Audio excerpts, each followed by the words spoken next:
Okay, here's a thought. What if your fragrance could, like, literally speak for you? Imagine declaring confidence, success, even before you say a single word. Just your essence making this huge statement the moment you walk in. Broadcasting who you are, without a sound. Today, we're diving deep into a scent that promises pretty much exactly that. The iconic Paco Rabanne 1 million. We've gone through articles, reviews, analyses, all the sources you've sent us to really get under the hood. It's got this reputation, doesn't it? The scent of swagger and success. It really does. And what's fascinating, I think, is how deliberate the whole thing is. It's crafted to get a very specific reaction. So our mission here for this deep dive is to explore what makes 1 million so distinctive. We're talking its unique profile, sure, but also its undeniable impact. We'll break down the choices behind it, the composition, the performance. It's not an accident. It's definitely by design. And speaking of design, that bottle, you can't miss it. Oh, yeah. That flashy, gleaming gold bar just screams luxury, right? Audacious confidence. Absolutely. It sets the stage immediately. It's not subtle. And neither is the fragrance, which honestly is probably part of the appeal. So let's get into the scent itself, the profile. The description is usually like a sweet, spicy oriental blend, but with a luxurious twist. What does that actually mean in practice? Well, oriental blend as a category is generally known for being rich, warm, often quite opulent, like spices, resins, maybe vanilla. With 1 million, that luxurious twist comes from how they've balanced things. That blonde leather note, for example, is not just thrown in. It's key to giving it that refined, sort of high-end feel. It contrasts really nicely with the initial sweetness and spice. Okay, so when you first spray it, what hits you first? The sources mention grapefruit, mint, blood orange. Right, that's your top layer. Yeah. The hello, it's definitely a fresh citrus blast. Yeah. Bright, zesty, sweet. The mint gives it an invigorating kick. Grapefruit for tartness, blood orange maybe a bit richer. Exactly. And the mint just lifts it all. It's very dynamic, grabs your attention right away, sets that stage we mentioned. Then, as that settles down a bit, we get to the heart notes. The soul of the fragrance, people say. Where the real character comes out. And here gets interesting. Cinnamon, rose, spicy notes, and that blonde leather you mentioned. What's the blend doing here? This is where that seductive, almost dangerous allure people talk about really starts to build. The cinnamon brings warmth. It's inviting. The rose adds this unexpected floral touch, softens it slightly but doesn't weaken it, Interesting. Rose isn't what I'd immediately expect. Right. But it works. And the blonde leather, like I said, gives it that smooth, refined edge, a kind of subtle ruggedness maybe. It just grounds the florals and spices. It's a complex core. Definitely hints at confidence, maybe a bit of charm. Okay, so it evolves, and then finally the base notes. The foundation that sticks around. White woods, amber, patchouli. What do these bring to the party? Well, the magic of 1 million is really in that evolution, how the layers shift. The white woods give it a clean, sort of elegant backdrop. Amber adds that rich, warm, almost golden glow. Resinous. And patchouli. Well, patchouli brings that earthy, slightly exotic depth. That's part of what makes it last so long and be so memorable. Right. So this whole journey, from the initial burst to that lingering warmth, it makes the scent rich, seductive, and, yeah, unforgettable. You experience it, but so do the people around you. It's like a story told through scent. It's clever perfumery. Definitely sounds like it. So we know what it smells like. Now the big question, when and where do you actually wear this? Because a scent this bold needs the right setting, doesn't it? Absolutely. And the sources are pretty unanimous. Primarily cold weather, nighttime. Yes, and that's not just like a casual suggestion. It's pretty crucial if you want the best impact. All that warmth, the spice, the amber, the leather, they need cooler air to really expand and bloom properly. They need room. So think fall, winter, and occasion-wise. Evenings, date nights, if you want to make an impression, I guess. For sure. Date nights, clubbing, parties, special celebrations. Even some upscale events, potentially. Because it has that luxurious side, too. Exactly. It's bold, commands attention, but it's not just crude power. It has that refinement. But the flip side is the warning, right? Avoid hot weather. Oh, absolutely. Heat amplifies fragrance, sometimes dramatically. And with something as potent as projecting as 1 million, heat can just make it overwhelming, cloying even. Right, suffocating almost. Yeah, it raises that question. Are you wearing the scent, or is the scent wearing you? Understand the context, the temperature. It's key. You want the notes to, like, dance in the air, not choke it. Makes sense. You want a statement, not chemical warfare. Precisely. Avoid wearing it in the heat. It just becomes too much for you and everyone else. So it's about the projection and Most what's the probably. word, sillage. Exactly.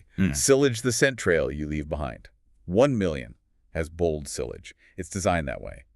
In hot, humid weather, that boldness just gets cranked up to 11. It feels heavy, intrusive, not seductive. So use it strategically. It's a powerhouse, but respect the conditions. Yeah. Maximize the positive effect. Okay, let's switch gears a bit. One of the most talked about things with 1 million is its reputation, the compliment magnet factor. Ah, yes, that definitely comes up a lot. The sources really emphasize this. It consistently gets positive attention, especially, again, date nights, nights out. It just seems to draw people in. We even pulled some direct quotes from women. One just said, "It smells powerful and expensive." Simple as that.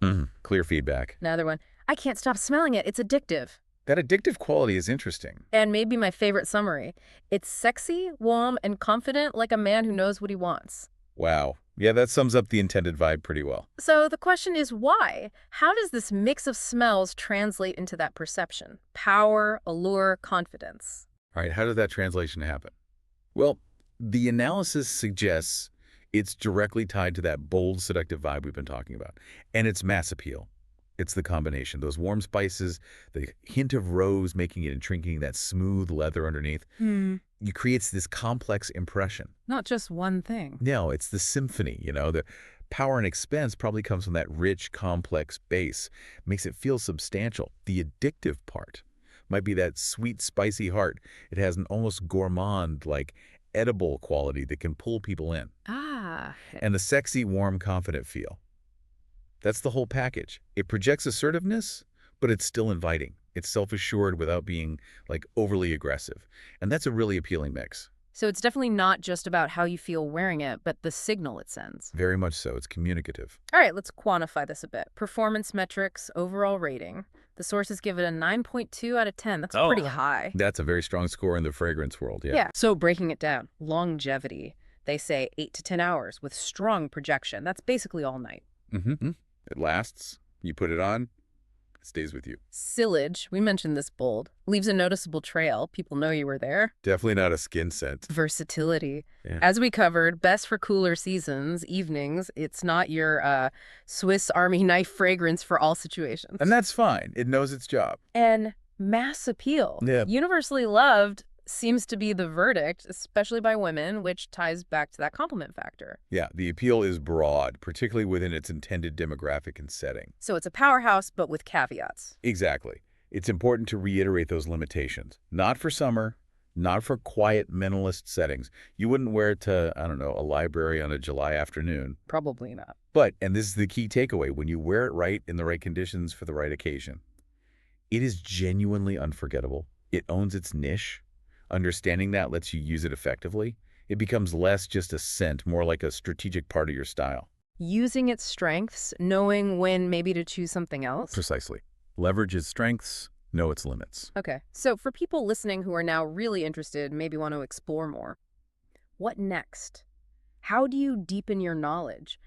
Our sources mention things like following socials via Linktree for tips or looking into different fragrance families. Yeah, exploring is key. Understanding fragrance families like other orientals, or maybe trying something different like a fougere, helps you understand why things smell the way they do, what kind of persona they project. There are great online communities, too, discussing new stuff, ingredients. It extends your scent vocabulary. Learning the language of scent. Exactly. It helps you appreciate not just what you smell, but why it affects you. And the sources also mentioned finding places like Oak Fragrance for affordable options. Right. They noted that specifically. So getting into even high-profile scents like 1 million might be more accessible than people think. Often, yeah. Luxury doesn't always have to mean completely breaking the bank. Worth looking around. So wrapping this up, our deep dive into Paco Rabanne 1 million really shows it's for the man who wants to shine, literally, with the bottle, and figuratively. It's bold, it's sweet, unapologetically confident. It's clearly crafted not just to, smell nice, but to make a real impression, to speak volumes, like we said at the start. Absolutely. And that leads to a final thought, maybe something for you to ponder.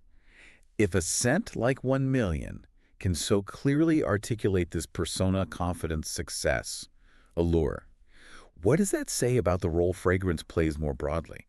How do the scents we choose shape how we feel about ourselves, and maybe more importantly, how the world perceives us? Even before we open our mouths, think about the messages you want to send, the mood you want to create. How can a fragrance become this invisible but incredibly powerful part of your identity? It's definitely something worth thinking about long after the scent itself fades.